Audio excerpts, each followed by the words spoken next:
Ladies and gentlemen, damas y caballeros, thank you for joining us for another episode of All the Angles, the Business of Padel podcast worldwide, powered by the Hexagon Cup. This week our focus is on the padel travel and padel tourism industry. I'm joined this episode by a number of high-profile and groundbreaking individuals who understand this space incredibly well.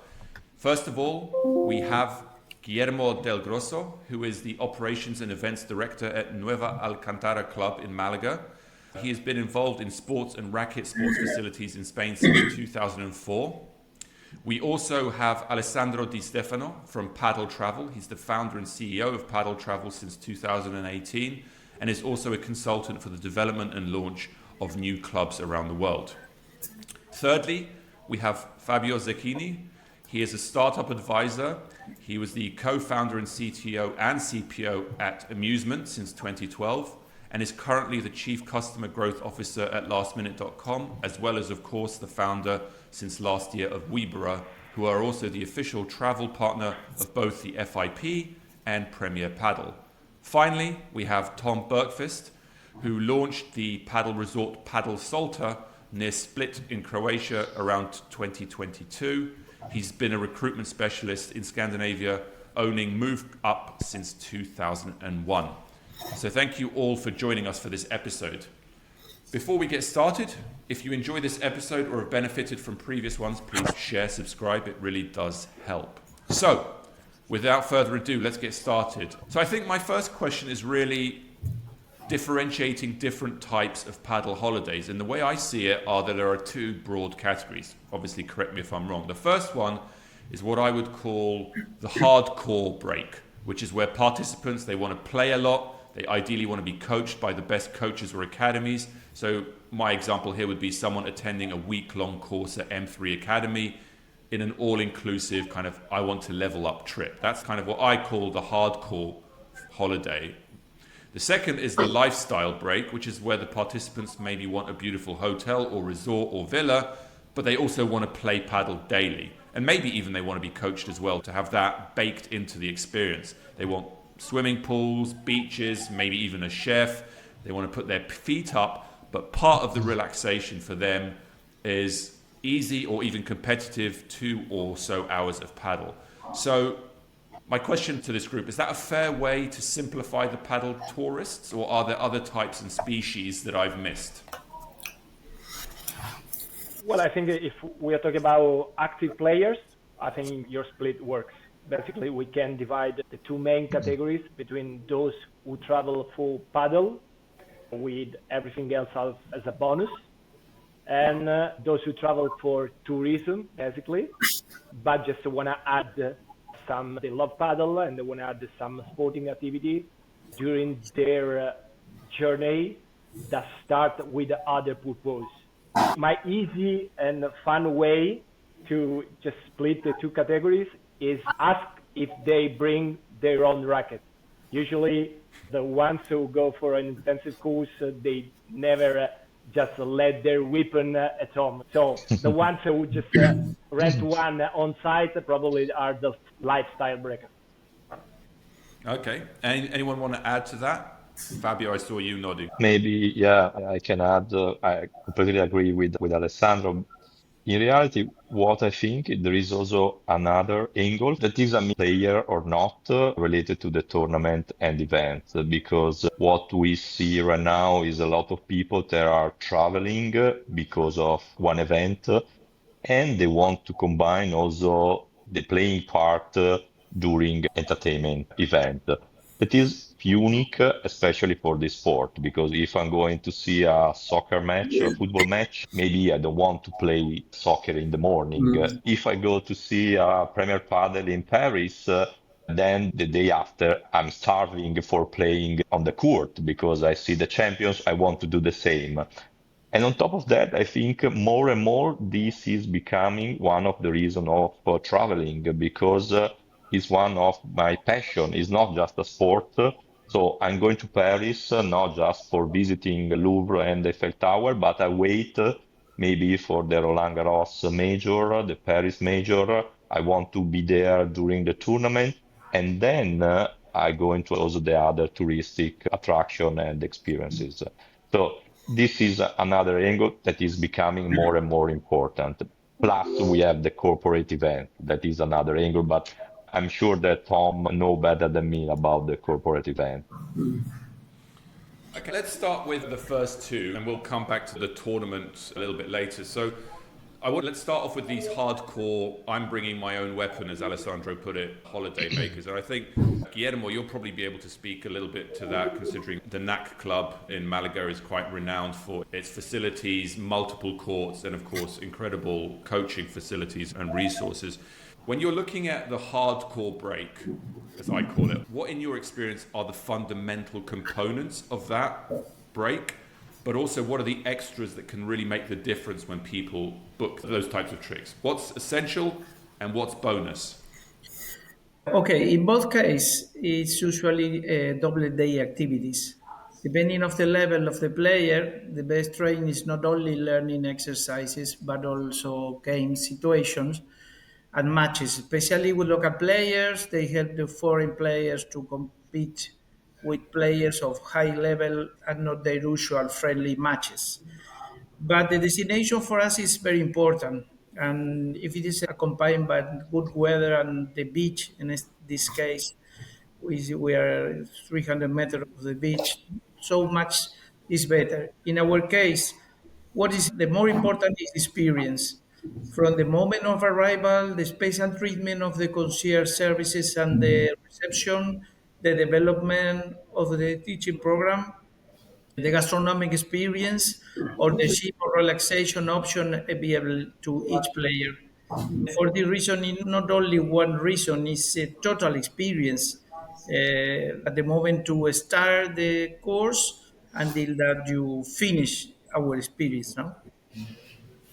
And just building on that, maybe Alessandro or Fabio, you could talk a bit. So, do you get people who say that for me the essential is the coaching? I want the coach to be fantastic. I don't care whether the club has got a sauna or a jacuzzi. I want it to be basic and simple because I'm so focused on what happens on the court. Everything else is just distraction. But also you have other people who are like, I absolutely expect the sauna, the whirlpool, the steam room, the massage therapist. Do you see that full range of expectation when you offer things to your clients? I think that a key point for the hardcore breaker is meeting expectation. The main point is understand who is in front of you, because it's a very different customer in comparison with the yearly academy student. Okay, so this is a very key point. And usually, who want to do just a hardcore week usually is looking for high-level coaching.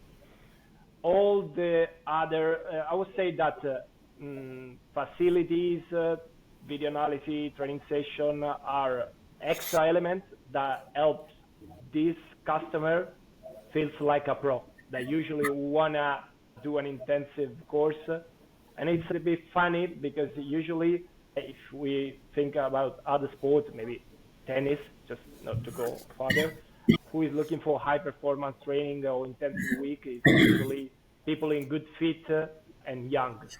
That paddle has this special feeling that doesn't matter regardless their age and level, even people in their 40, 50 has this feeling that they can get better and better. So even just people with a competitive mindset can join an intensive week. Fabio, you have the same experience. You have people who say, I don't want all the bells and whistles. I want a very Spartan package. Yeah, no, I think there are also on hardcore player, there are some differentiation because, for example, sometimes it really start at the beginning, also deciding the destination and maybe sometimes also the academy and the coaches. So we have customers that they want to train with Gustavo Prat, so they want to be in Valladolid or in other academies trained by their coaches because they want to have this train like a pro experience, and they don't care anything about flight, hotel accommodation, tourist experiences, etc. But and because sometimes these are semi-professional players, but there are also some standard players that are starting the beginning of the training course in Padel, for example, I can tell you this story. We were in Miami during the Premier Padel, and we were playing in one court with these women. They were complaining because they were saying to us, we are going to go in Sardinia, in the south of Sardinia, playing this summer, but they were complaining because the program was just in the morning, 4 hours. So what I'm going to do for the other rest of the day in Sardinia? So they don't want to go to the beach. They just want to play, and they were super amateur, just a couple of years playing. I wouldn't call these core players, but still for them was super important playing 8 hours per day. So, for example, in NAC is super nice. The fact that they are organizing you the training course in the morning and in the afternoon tournament across all the different customers. I think every customer nowadays is super different, and we need to try to find a balance between and to match their expectation. That is not easy because everyone is different. And what locations or geographies do really well for these kinds of holidays? Are they all Spain or nothing? Or are they, I want Malaga or Barcelona, Madrid or Valladolid? I'm not interested in anything else because those are the places I've heard of. That's where the best people are. That's where the guys who are sitting on the benches in the matches, that's where their academies are advertised. I'm not going to accept anything else. Or actually, is it quite a broad geographical spread? Yeah, of course, for this kind of customer, there is a big preference for Spain and Argentina, of course. But more than this, the destination, I think these are, as I was saying at the beginning, interested into the coaches program and academies. So that's why, for example, one of the angle we are working is taking coaches from one important academy, bringing to a different destination, like a resort or some nice building where they can train and have some facilities. So this is important also for the academies because we know that, for example, maybe in certain period of the years, August is difficult to play paddle in Madrid outdoor, for example. No, so maybe it's better to bring these coaches or the academy entirely in a different destination that is more feasible for the standard player, let's say. My point is still a lot of demand for Spain, Argentina as well, but also for this, if you are able to propose something different, they open to join if there is the quality of the coaches and the methodology super high. I talk about the destination because obviously we are a club, and a club is only one. But in our experience, the best package is basically in 10 or 12 hours, double season shift, and then morning training or afternoon matches. But in our case, Marbella is a big brand, important brand, and all Scandinavian countries and foreign people like UK or Germany take Spain way of life or sunny days, and it's all combined practice, learning, matches, and all experience. For this reason, we talk about only Marbella. But I think it's the market is growing and the climate is very important because the sunny days is a good idea. And Guillermo, with your offers at NAC, so as you said, NAC is just one club, but do you have different tiers and types of packages available for people who want to come to NAC? So some people who will say, I want the best coach, but I don't care about the hotel, I don't care about the food quality. Whereas other people will say, I want the NAC experience, but I want premium food, premium hotel. So is there a range of different products that even one location offers? Yes, maybe in some case we offer a package, complete package with accommodancy and sports. But in our experience, we have 18 official academy coaches. And for us, it's more important the experience and the level of the people to best learn as possible. But I think our experience is a prime experience. But we have many people that want to stay 2 or 3 days and luxury hotels, or depends of the quote about another groups to stay in apartments near here. Yeah. And then for this reason, the more important for us is the level of the people and do best courses. And then the facilities is important, but when you combine all the level, the practice, the matches, and the facilities, and combine with the Marbella brand, is a good option. Regarding the destination, I think that what we have seen, we offer, for instance, this Croatia as a very new destination for paddle. People probably don't even know that there are paddle courts in Croatia already, but we see slightly that many people, they are so used to going to Spain, and especially the hardcore players, they've been in Spain many times. They go every year probably with a group of friends. So, and there haven't been many options since all the coaches, they prefer being in Spain, and they have been able to be in Spain because everyone comes there.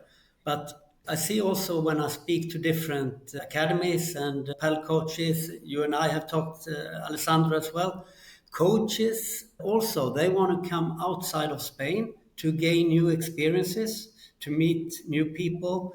And so I think it will come actually many more potential destinations. Fabio, you will see as well probably in your platform. Yeah, definitely. Problem has been the coaches. We cannot easily find coaches here, so we must bring them from Spain or Argentina or someone already living in Europe, other parts of Europe, of course. And Tom, I was going to come to you anyway to start talking about these lifestyle break people. So we've talked a little bit about the hardcore. I want to talk a little bit about the lifestyle.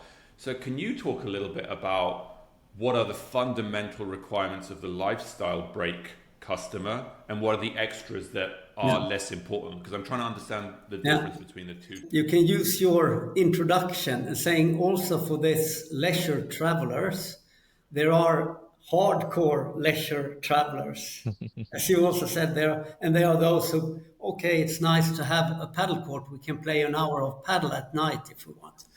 So I think most of them, when they choose a destination where you can actually play a lot of paddle, they usually want to play quite a lot, what we have seen. So many hours of the day. But maybe they are not so dependent on a specifically high profile coach. So it can be like, maybe not me, but my son, a decent coach, quite well educated as a coach, but not as in your place, Guillermo and Alessandro, what you offer, of course. So some coaching and many hours a day. And then we have the other one who is not the hardcore leisure travelers. They just want maybe no coaching. They can play for fun with their family and or friends a few hours a day. And what do people expect in terms of the facilities? For somewhere like Padel Solta, do they want a chef? Do they want people bringing food in? Do they want a beach nearby? What is it that Padel Solta provides that it really makes the experience unforgettable? We thought it was the combination of many different things that you could actually do. Paddle was the core, but from that you can do other excursions, etc. In our case, it's an island, so you can go around it. But what we have seen, actually, that's what I'm saying. There are many kind of hardcore leisure tourists because they don't even want to leave the resort. So they want to be here. And we were expecting they wanted to go out and see the villages to have dinners at night, but they were so tired after playing paddle many hours. Where is the food? We're going to the restaurant. No, we don't want to go. We want to stay here. And after we will play paddle again. So for us, it has become very much about paddle. But that's also because we have the courts on the property. We have the pool. We have the courts.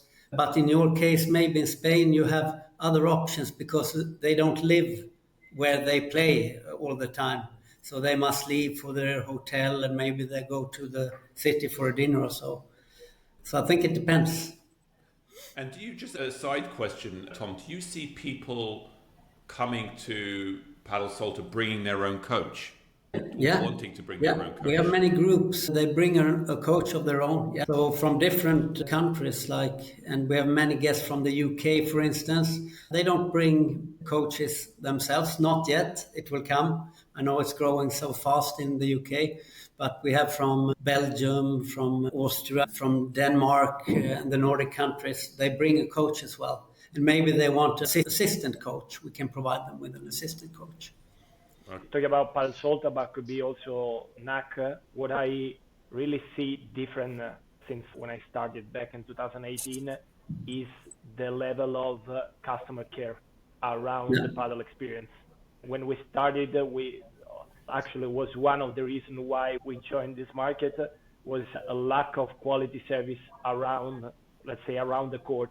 And right now there are a lot of professional off court, such as Guillermo, Fabio, Tom, that really provide a high quality customer care. That means his ability to adapt to preference and customer and needs of any customer. And I think, especially for the lifestyle breaker, it's something that really matters. Yeah. No, I totally agree. If I can add something in terms of facility that this kind of customer are asking, for example, is super important, the dressing room. They want to know exactly in which club they are going to play, how is the dressing room, how is the restaurant at the club.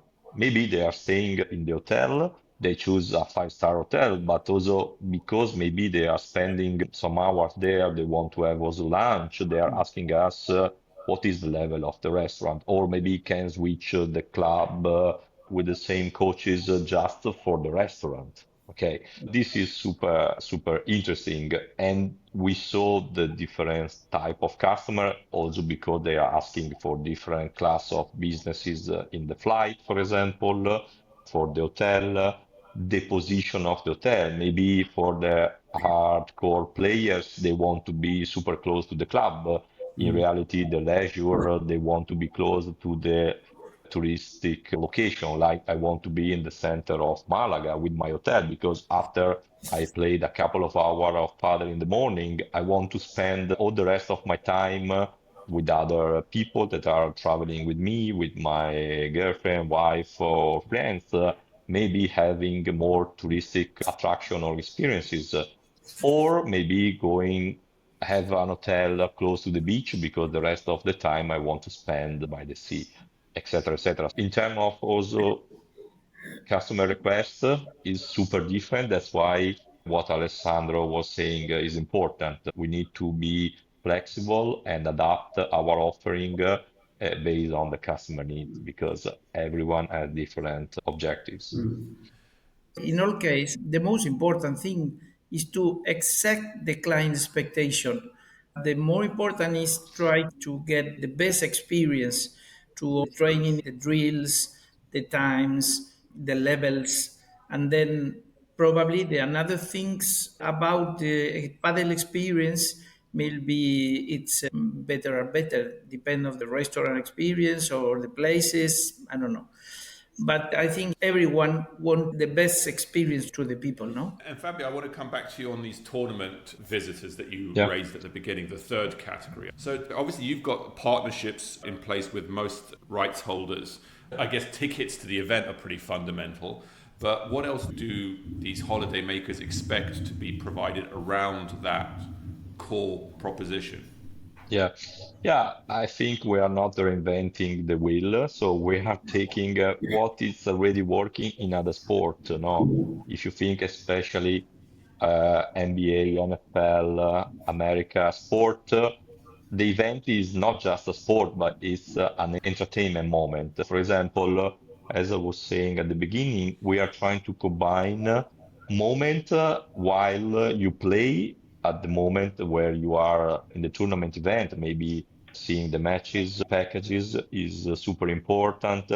We are trying to combine also meet and greet with players or with the top coaches. Now, for example, last week in Doha, we were creating this weekend experience with Pablo Herreros, where you can book playing in the morning, paddling Doha with Pablo Herreros and the paddling coaches. And then in the afternoon, you were seeing the matches at the first major. And then maybe there are also in that moment an element of touristic experiences. We bring you to the desert and have in the morning, early in the morning, a desert experience before the tournament. I think there is a touristic element that we always try to combine to give a sense, because as I was saying, more and more this is becoming an excuse for exploring the destination. Okay. Then a moment of playing, so you want to playing paddle, not many hours, maybe is a lesson, a clinic with Gustavo Prato coaches, etc., or other coaches, local coaches that could provide this kind of clinic. And then the third element is within the event, an entertainment moment that could be the hospitality, meet and greet with the players, with the managers, having a seat in the player box, for example. So it's something unique that you cannot buy on the standard ticketing platform. So the idea is to create an experience around the event that could fit different expectations, like we were saying, also for the leisure travel.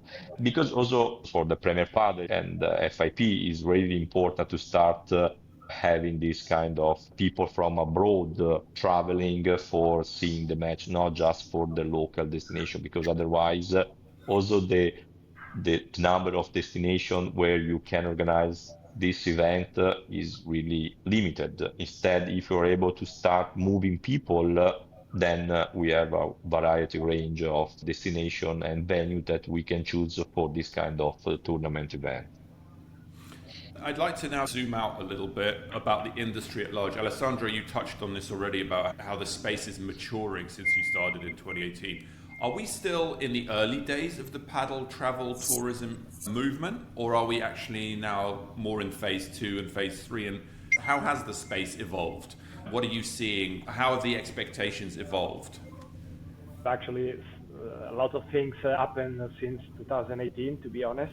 I don't know how many times we have. Now, first of all, a huge growth, of course. I perfectly remember my first World Padel Tour back in 2018. And actually, I was coming from be part of the organization of the Expo 2015 in Milan, Olympic Games, and that one was a very poor local event. So everything has changed. Now there is a big entertainment around the main tournament. So this is something amazing. When I started, I just felt this interesting around paddle, but there was no services. There was no anyone building a kind of bridge between paddle, high-level paddle experience, and international players.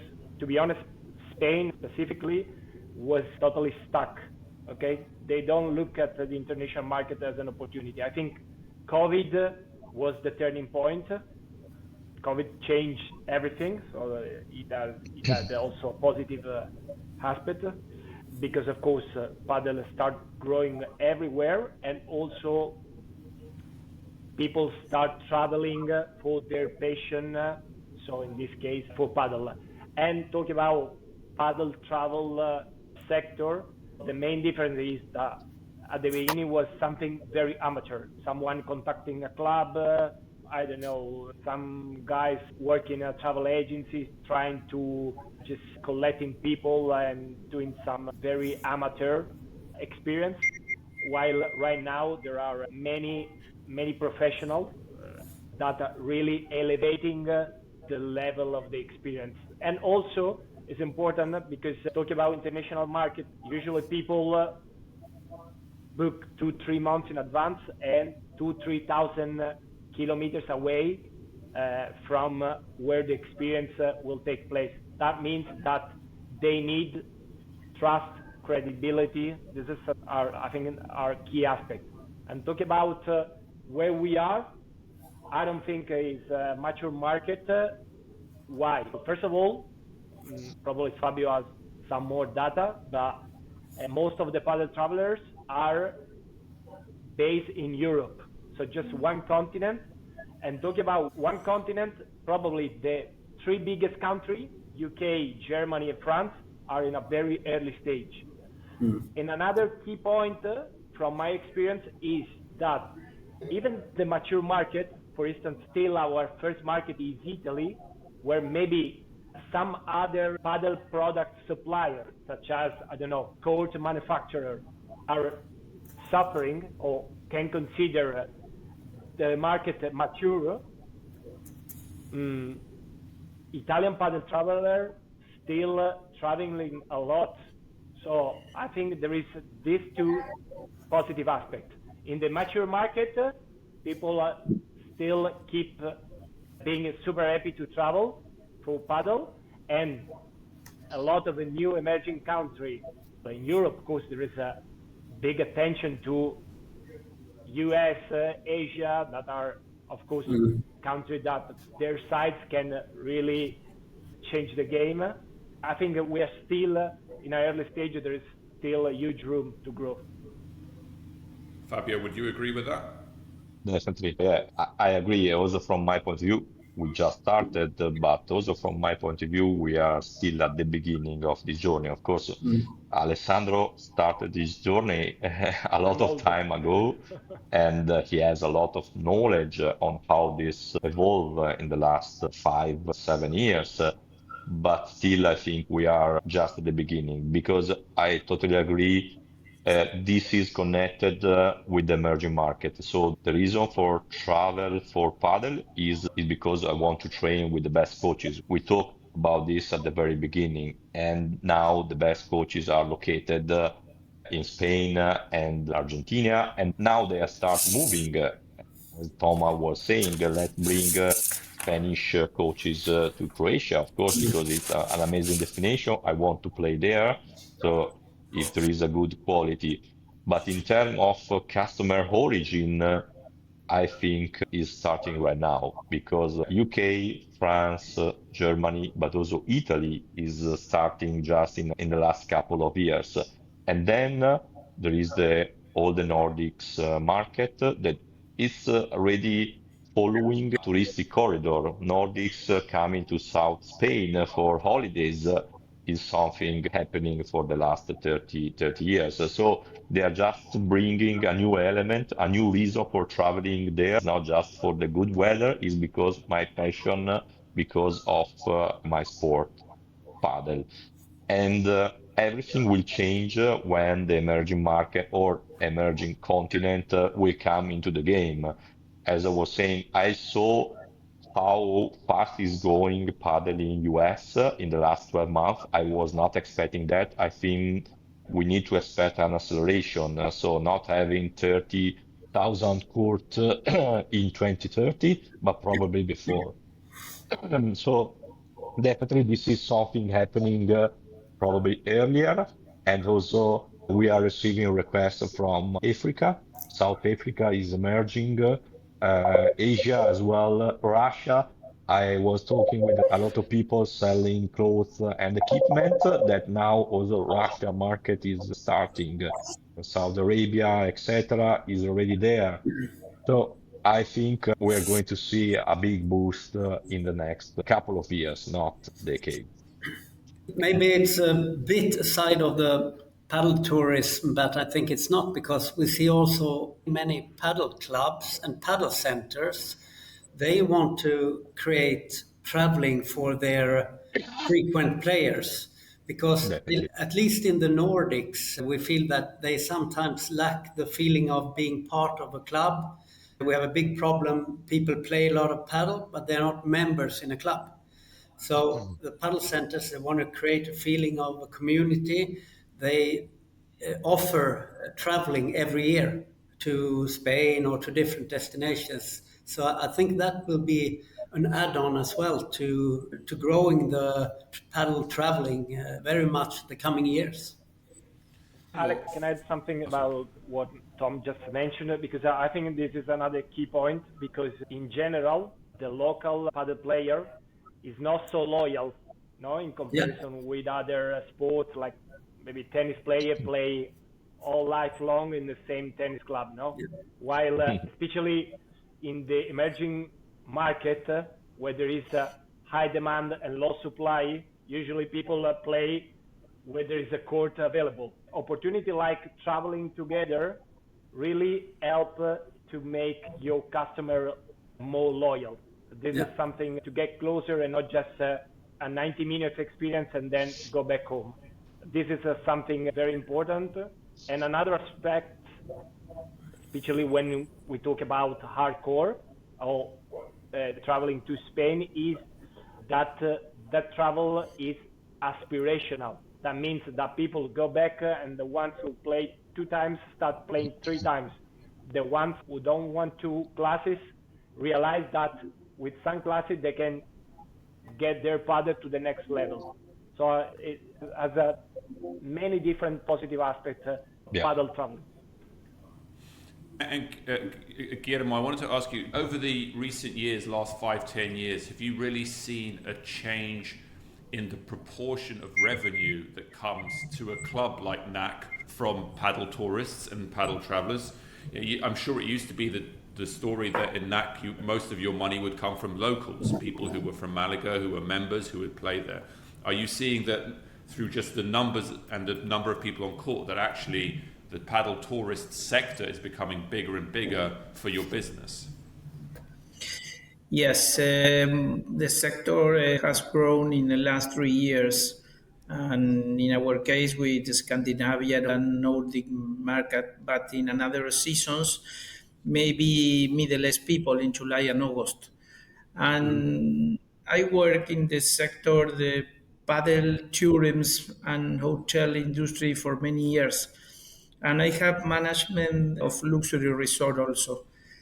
I have experience with agencies, and I think it's only the beginning because now the agency is grown, and there are many countries that has grown, and I think the Poland, for example, or Germany or UK are the next Scandinavian people.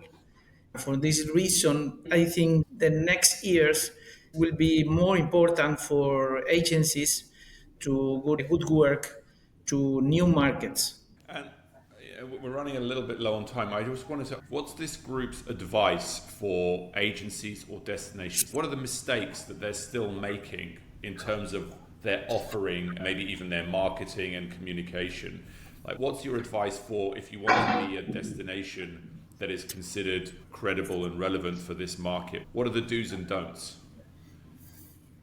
Our case is more important that they have a big structure, because when the people come to the club, we have a concierge service to receive the people, and then we have a structure, a sport director, technical director, and for us it's more important to tactical director, technical director organize all drills, and one coordinator at 4 courts, for example, to coordinate and see all the work or the drills of the level and work together with 3 or 4 coaches. But the big mistake, I think, is improvisation. But for us, I know it's no every club maybe has some structure, but the more important for us is the structure, but one director to coordinate the times, the works of the coaches, and technical director to organize exactly the drills and 2 or 3 sessions, one per day or one in the morning, one in the afternoon.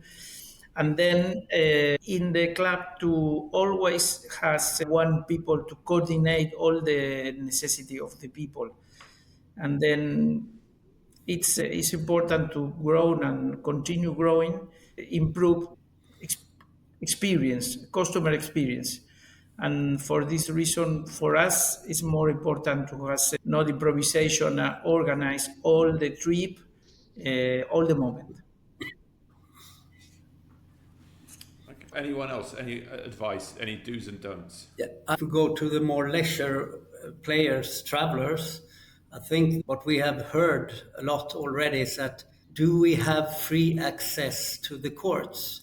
Because if you're a leisure traveler, and even if you have coaching in the morning, maybe you want to play spontaneously after lunch or late at night. Can we light up the court? So I think if we can open up for some, it's not so easy when you go to maybe to an academy. You have to book the coach for certain hours. They are very busy.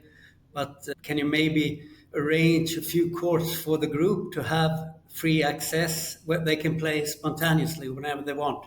We see it all the time. Sometimes they cannot even finish the dinner. Now we're going to play again. We have a rematch to do, and it's amazing. And even early in the morning, when we come up early in the morning, we see people on the courts. And this is not so common to find already. So I think we will see more. A degree of adaptability. Yes. And any other do's and don'ts, Alessandro and Fabio, from your overview? Talking about agency, we consider us as a padel company. So if I think about some, for instance, travel agency just selling the packages, probably some common mistakes that I see is, first of all, I would do a deep research of the right partner, okay, because there is no still long established relationship. So just some, usually a travel agency, maybe local travel agency, just pick some club or local partners, but they don't have a big relationship, previous relationship with these guys. So that could be a little bit risky. And the other point is focusing just on price. Okay. So I think there is room for everything, for luxury paddle experiences, for standard, for cheap, and so on. So I think the travel agency, as a reseller in this case, I think should just widen their offering and not focusing on just lower the price because they are afraid of not being competitive. It depends on what you sell. It depends. Now there are many agencies. We have 60 or 70 agencies that we work, and there are new agencies to know not only price, try to do the best experience, but I think the new agencies in new places, there are a future for me. Yeah?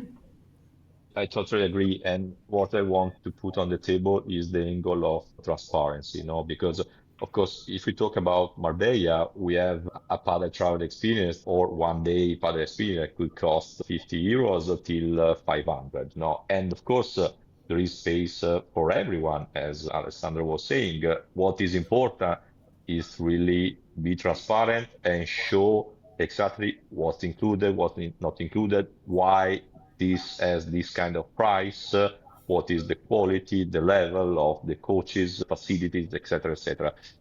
And what I see from our point of view, because of course, being a marketplace, we are talking with a lot of different operators and players and destination. Usually we discover there is no idea on the packages that they want to sell.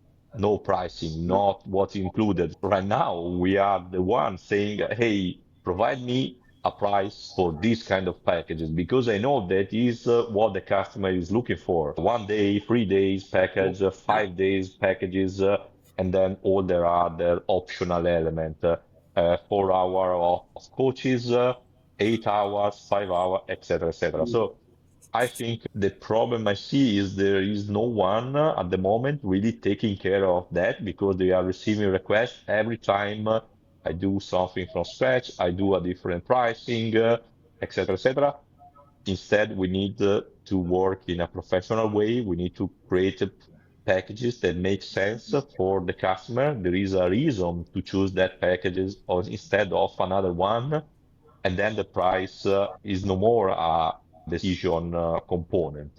Is more on the experience I want to do. If everything fill my expectation, my needs, then the price is not always a problem. So my suggestion is really to work on the product composition and pricing using transparency. And my last question is, what's the future hold for this space? Some ideas that came to my mind, and I'm no genius, is paddle cruises and content creator marketing to try and really allow people to see and experience what this holiday will look like with someone that you trust and like. We all know that influencers are incredibly important part of the marketing mix these days. So those were two ideas I had. You can have them for free. But do you have any other ideas about what the future for this space holds? Alessandro, you look like you're about to. Yeah, no, you mentioned Padel cruises, trips with a big influencer are for sure some important option for the upcoming future. But I think what really can change the market is approaching the B2B world. Because I think in my mind, I think Padel has all the ingredients to become the new golf. Okay, so just bring together different person profiles, and I think it has all the ingredients to convert itself in a big networking opportunity. It's very inclusive. That is a key aspect for corporate events where maybe people just bring the racket at that day as the first time. So I think that is a key aspect that can just change the market size of the paddle travel sector. This is my point of view. Anyone else? Any thoughts? Yeah, I totally agree with you, Alessandro. Last year we did our first real season here, and we had 4 or even 5 business conferences the first year. They want to have an active conference, they wanted coaching and a facility for the conference, of course, but also for the events and influences, as you said as well. Very interesting. And also the other example in Croatia, I don't know about Spain, but in Croatia, sailing is very popular. Many tourists go to Dalmatia for sailing. There are many cruising companies. And we were approached by someone in Italy. They wanted for a group to create 4 days of sailing in the Adriatic Sea and 3 days of paddle. And they said, we found out about this place. Can you do it? Yes, of course, we said. So we contacted one of them, and suddenly they had a new product to the market, sailing and paddle for a week to combine the two. It was amazing. So it's a lot of creativity. I think you can figure out a lot of different products, as you say, Fabio, find it, reshape it, reprice it. And yeah, it's interesting. And by the way, paddle cruising is already there, so it's already happening. Not maybe with the paddle court in the cruises, but a different stop across the Mediterranean is already happening. And also with for example, we were already selling a week trip with some influencer in Italy, but also in UK and Spain and other market, because I want to travel with that influencer and in the meantime play padel together. So this is definitely something already happening. The corporate element is super important. I was mentioning before, unfortunately, there are not a lot of venues or destinations that are able to support this. You can mention Rafa Nadal Academy, Padel Resort, because there are club destinations that has also the accommodation included that are able to host, for example, 100, 200 people having meeting rooms, having conference room, and then play padel at the same time in the same weekend. Because as Alessandro was saying, it's super inclusive. So also if you have 30 people that never play padel, is just for the first time, they go on the court and they have fun. It's not happening with any other sport in the world. That's why, from my point of view, padel is not just a sport; it's also a social moment, a social event. So these are something that already started. On my side, what I feel, what I would like to happen is maybe also during the tournament event, having some leisure moment, like happening, for example, in tennis, when there is the Indian Wells for the pro tournament, there is also amateur tournament in the same week. So you can go there, spend the entire week Indian Wells playing tennis, having a tournament, having lesson in the meantime also looking at the tournament. So I feel and I hope this is going to happen for the paddle sport because it's what people end of the day are asking. Golf is already in that angle, is already happening. Seeing similar. So again, From my point of view, this is what will be the game changer for the paddle industry in the future. I think in the future we have to continue learning about golf because golf is not exactly the same because 4 or 5 days the people want to play in other golf courses, but now in paddle maybe at the same place 3 or 4 times.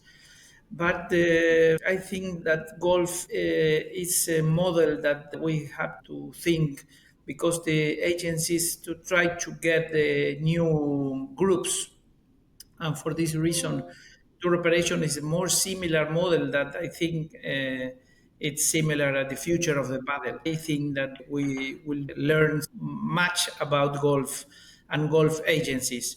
And now we are working with the golf agencies that beginning to work to paddle as another product.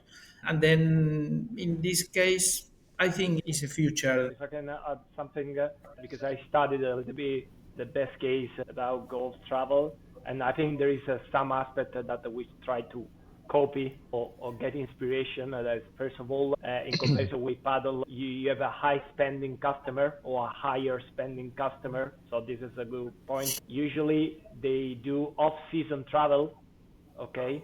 So not just like in summertime, but there are a lot of golf travelers in fall and winter. They have clear packages. So usually what mentioned Fabio, transparency, trust, credibility is already there.